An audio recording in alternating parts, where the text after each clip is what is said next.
Obviously, you and I spoke earlier on in the week. Brexit completely knocked the market down. Worldwide, the fear, the expectations of the vote to go the other way took this market into a tailspin all across the world. The British pound got eviscerated. Our markets went down 1,000 points.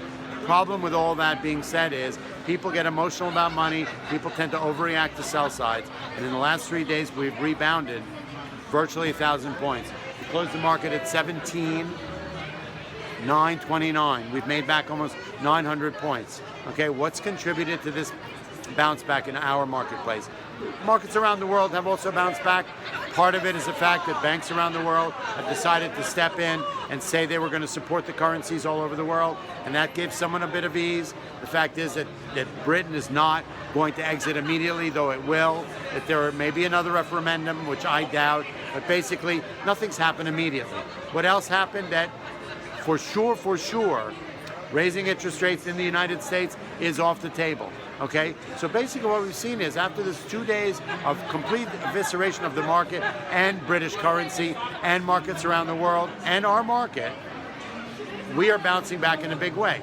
Oil bounced back, unbeknownst to me. Some people thought there would be a big sell-off on that, although inventories in gas were not that impressive. Okay, we've also had a massive rebalancing in pension funds over the last 3 days, which has contributed to 3 days of 300-point positive moves in the Dow Jones average, in the S&P. We are at almost all-time highs. So what does that mean with the pension funds? So pension funds have positions in equities and in bonds. Apparently the equities have underperformed the bond trade and the market by a number of percentage points. The Brexit decision has caused a massive spike in their bonds, causing a high value in their bonds, which they need to sell, and then they have to be evenly weighted monetarily, financially, dollar-wise, not share-wise, not in any percentage of the market, dollar-wise. So whatever's been spiked up in the bonds that they're going to sell, they've got to put into equities. And that was a number between 13 and 18 billion dollars. That's what's coming into this market. That's come into the market over the last 3 days. That's an important thing. We've seen the market rebound 900 points. We've seen huge rebalances in pension funds. We've seen the end of the quarter. We've seen oil rally like crazy, and that's what's been going on. So is all the problem? Are we going to see economic activity go into a complete flux in Europe? Are we going to see a complete change of the guard over there in England? Are we going to see a lot of dissent in what's going on between Europe and England? What's going on? A terrorist attack in Turkey had no effect on this market.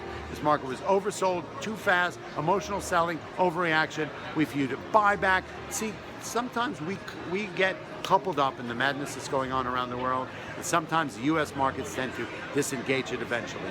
Net, are we going to be affected by what's going on over there? Yes, in some ways, but we have some overriding things that's more important than that. A big rally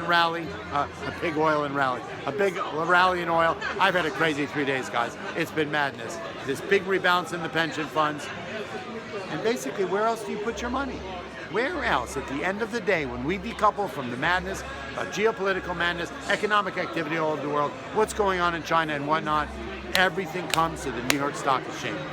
New York City, NYSE, that's where you put your money, okay?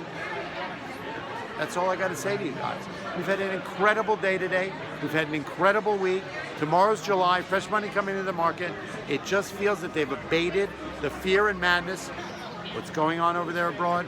I don't think it's over. I don't think that we may see things turn around and sell off again. But net, this has been an incredible response to the over-emotional sell-off that we saw.